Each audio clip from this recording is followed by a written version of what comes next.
warahmatullahi wabarakatuh. Yang terhormat Dewan Penguji Uji Kinerja Mata Pelajaran Fikih LPTK Universitas Islam Negeri Dato Krama Palu. Perkenalkan, nama saya Nida Syarifah Rashidah, NIM 251711106. Saya di sini akan uji kinerja mata pelajaran fikih di kelas 8 dengan materi ketentuan haji.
Hari ini kita pembelajarannya tentang apa?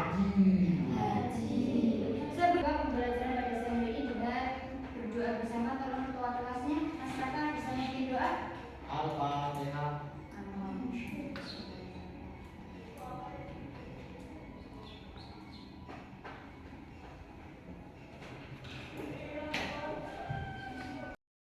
Nanti ketika ibu absen tolong angkat tangan ya. Oke, sekarang ibu absen terlebih dahulu.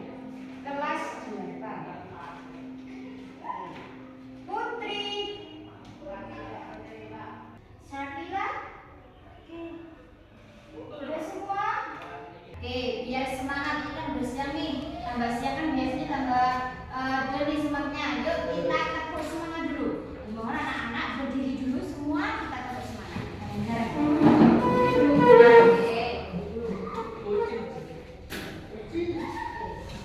Tolong salah satu ada yang memimpin. Mas Raka, pimpin dulu Mas Raka, yuk. Yang lantang. Oke, 1, 2. Dapat semangat. Dapat semangat.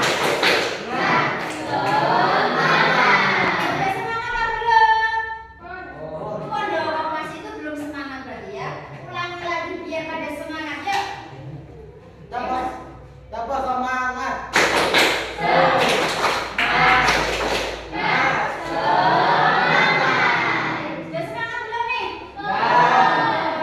Oke, boleh Mas duduk semua. Oke, ada yang tahu tentang gaji? Apa Mas Fadlan? Gaji itu? Oh iya, ke Mekah. Naik haji itu ke Mekah. Ada yang lain?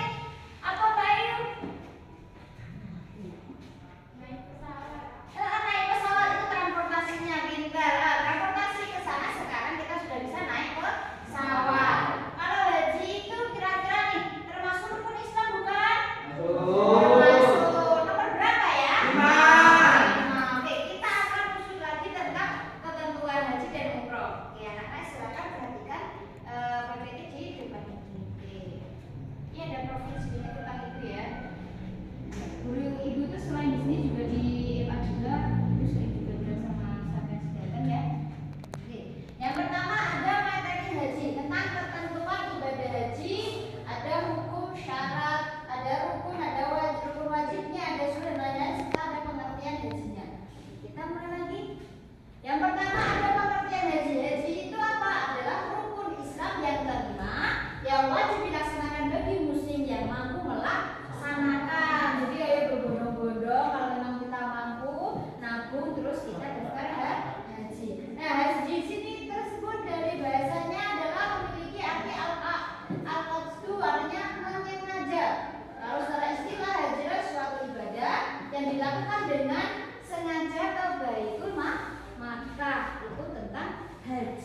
Nah, haji itu puncaknya dilaksanakan pada tanggal 9 Zulhijjah, dan di mana saat itu dilaksanakan wukuf di padang Arafah itu haji. Sedangkan hukumnya di sini apa hukumnya? Ada hukum fardu ain, yaitu apa? Sekali seumur hidup. Nah, karena kan kalau sekarang haji itu memang harus mendaftar terlebih dahulu, nanti akan ada panggilannya. Jadi sekali kita melakukan ibadah haji, wis satu kali sudah tidak apa-apa, seperti itu. Sedangkan kalau syarat wajib dan syarat hajinya, itu syarat wajibnya antara lain kita Islam. Jadi orang yang haji itu harus orang yang beragama Islam. Yang kedua, balik. Setelah balik berakal sehat. Kalau dia orang gila tidak diwajibkan untuk pergi haji. Merdeka itu apa? Kita bisa mempunyai hak sendiri, itu merdeka. Yang terakhir ada puasa atau mampu melaksanakannya. Jadi selain kita mampu membayar, tapi juga kita harus mampu secara fisiknya, seperti itu. Nih, secara fisik dan jasmani kita mampu. Oke. Yang kedua ada rukun haji. Ada rukun haji itu ada berapa? Yang pertama ada ihram, yang kedua ada wukuf di Arafah, yang ketiga ada tawaf ifadah, ada sa'i. Sa'i itu apa? Lari-lari kecil. Itu sa'i. Ada tahallul, yang keenam ada takbir. Oke. Yang pertama ada wajib haji. Amalan-amalan dalam ibadah haji yang wajib dikerjakan, tetapi sah hajinya tidak tergantung kepadanya. Tetapi apa? Hajinya tetap sah dengan cara menggantinya dengan dam apabila dari wajib haji ini ada yang tertinggal. Oke, wajib haji harus berihram dari sesuai mikotnya, yaitu batas waktu atau tempat yang sudah ditentukan untuk memulai ihram dalam melaksanakan ibadah haji. Sedangkan haji itu mikdal ada dua macam. Yang pertama mikot zamani dan mikot makani.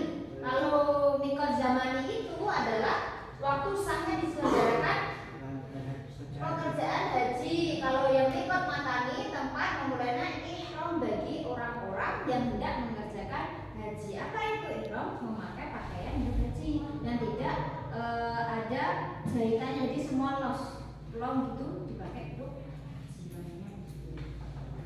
Di sini ada beberapa mikot makani dan tempat untuk melakukan ihram. Oke, kalian bisa baca ya. Ada yang tinggal di Mekah, adanya ihramnya di rumah masing-masing.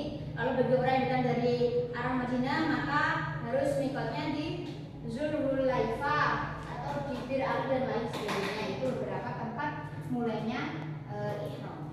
Oke, wajib haji yang kedua adalah mabit di Muzdalifah, yaitu apa? Bermalam atau singgah sementara. Muzdalifah itu tempat antara Arafah dan Mina, itu Muzdalifah.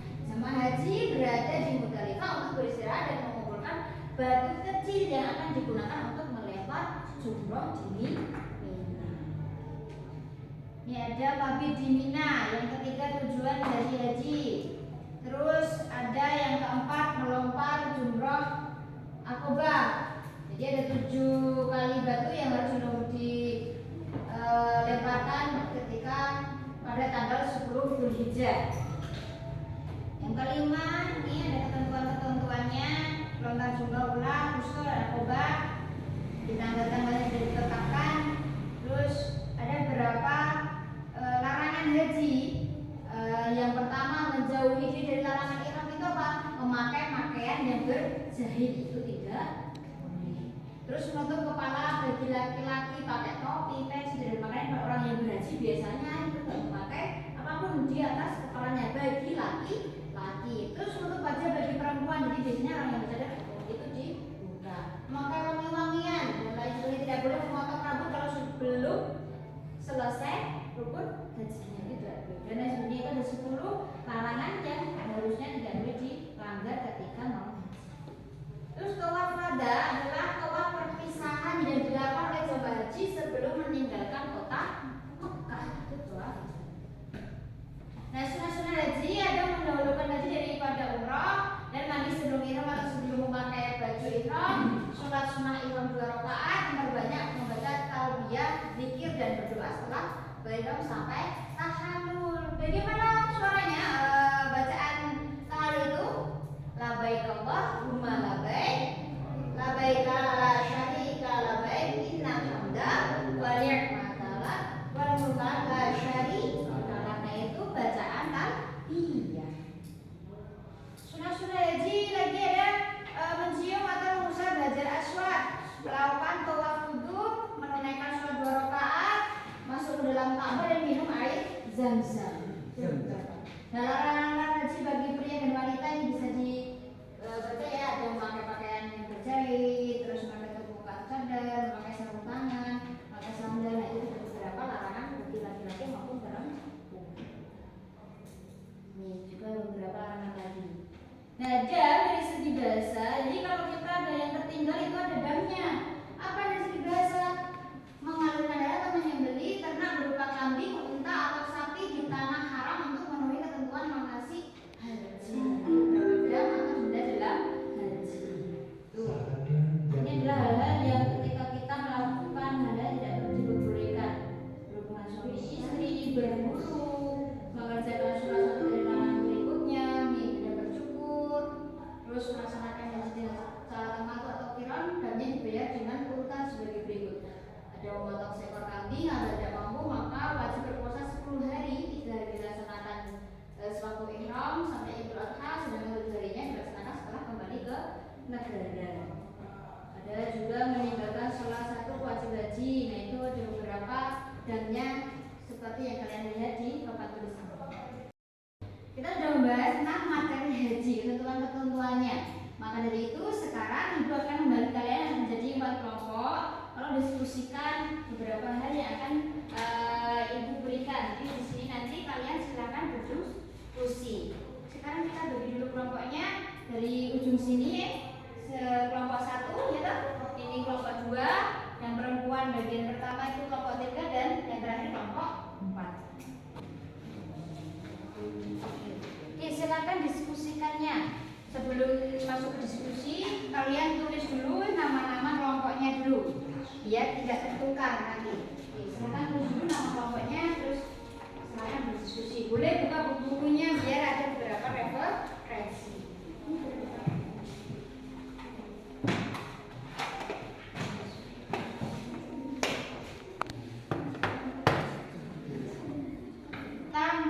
Silakan anak-anak presentasikan hasil dari diskusinya.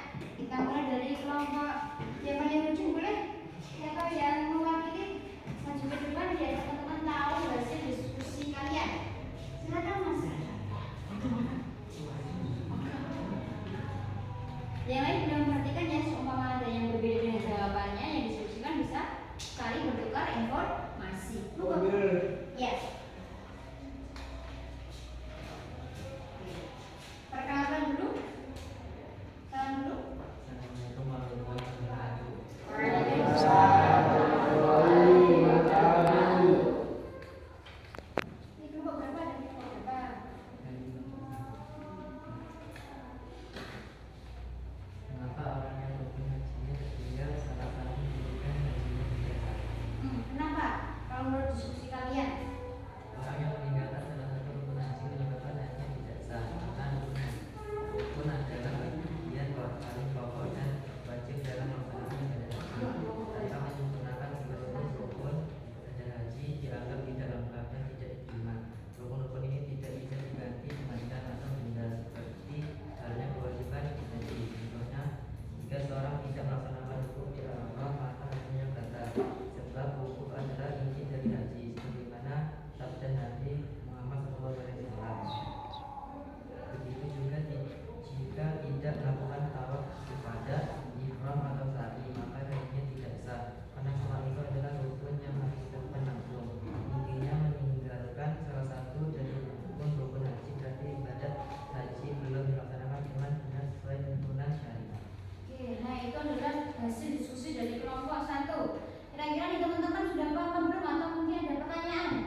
bulan. Nah, itu dilakukan ibadah haji. Maka dari itu haji dalam setahun itu hanya 1 kali. Mungkin yang lain?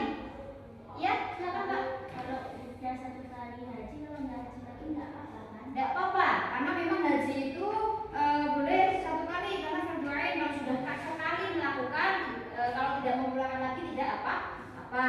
Nah, mungkin yang lain ada yang mau bertanya lagi? Sudah cukup jelas semua? Oke, sebelum kita tutup, mau berpesan apapun yang kalian pelajari semoga memberi manfaat, memberi kebaikan kepada diri kalian sendiri dan maupun masyarakat. Belajar itu tidak mengenal waktu maupun tempat. Kalau ada peluang silahkan belajar dengan sungguh-sungguh. Oke, kita akhiri dengan bacaan hamdalah bersama-sama. Alhamdulillahirabbil alamin.